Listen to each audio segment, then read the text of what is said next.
Hello everybody and welcome back to the Gates of Argonath, and we are going to be going over Divide and Conquer Dol Amroth, at least here in version 4.5, the roster upgrades, so the visual upgrades that you get from upgrading a unit at the blacksmith. So we'll head right on in here and we'll have a look at the Gondor militia, the territorial guardsmen.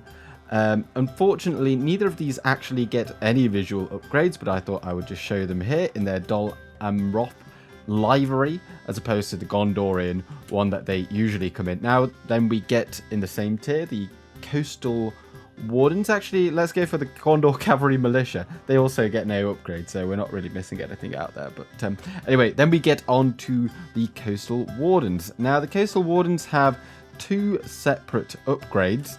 So from the 0 or the 1 tier, i.e. the bronze tier, they then upgrade to get actually some helmets at the 2nd tier. So the silver armor upgrade tier. Some of them do gain helmets, which is certainly a bonus. And the final upgrade is much more noticeable. I mean, they change color. And they've all got helmets, and they've got nicer shields, I think. And yeah, they look like they're ready to sail off somewhere. But then we get on to the next tier. So the Amrothian archers, they just get an upgrade to their helmets. That's pretty much all they get, and that comes from their first upgrade. So immediately, as soon as you get the bronze upgrade, bam, there you are. And in the same tier, we have the pikemen, who also are in the business of getting better head items, and they get the same thing. So they look very uniform there in the upgraded version, which also comes in at the bronze or the first tier. And the Amrothian squires are no different.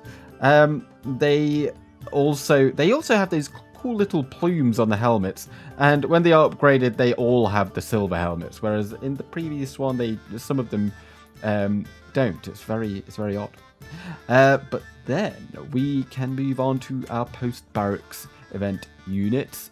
We have the seaward footmen, looking quite dazzling there with those with that quite shiny armor, and it gets only shinier because when they are upgraded, I think this is at their first upgrade tier.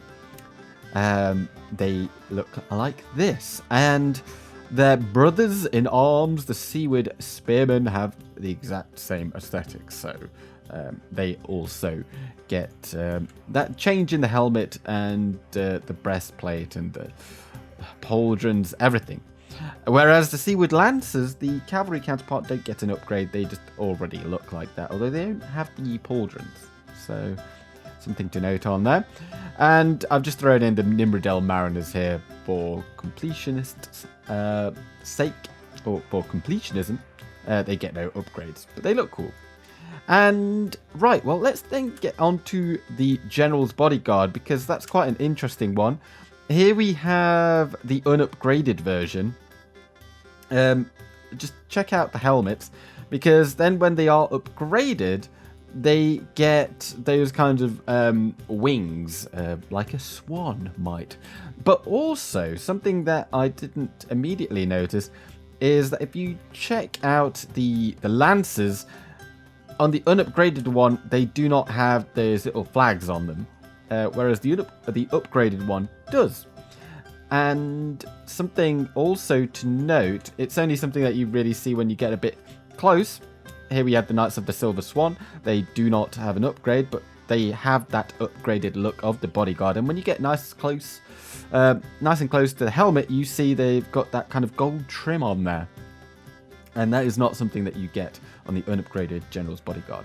But this look is shared with the Talonites, who also do not get any upgrades. But there we are. Whereas the Haven Guard, they share that same helmet design as a few of the earlier units, the Seaward Footmen and the Spearmen. Then we get onto the Knights of the Tirith Ear. None of these like high tier units have any upgrade paths or visually stimulating upgrades. But these two The wardens and the knights have the same look. And then the Knights of Atheland have their own unique visual performance. And Minas Ithil Guardians there too. Sadly, the Hirondor Mercenaries, I've put them in here because you are quite likely to recruit them, because you are quite often in Hirondor, but they don't get any bonuses. But there we are. So that is Dol Amroth and her visual upgrades through her roster. These are quite... I would say that I was a little disappointed at the 19 or so units that they have. 12 of them get no upgrades at all. Whereas, so 7 of them do get at least 1, with only 1 unit actually getting 2 upgrades. So, and those being the Coastal Wardens. Having said that, Dol Amroth do gain access to a lot of the same units that Gondor does via the fiefdoms. So, and we know that they do get a lot of visual upgrades here. We've got some Lamadun Clansmen, Blackroot Vale Archers, Guards of Osgiliath, the Wardens of Osgiliath, is that what they call it? I can't remember. And yeah, so they're not completely shafted, but not as many as someone like the Dwarves, say, have.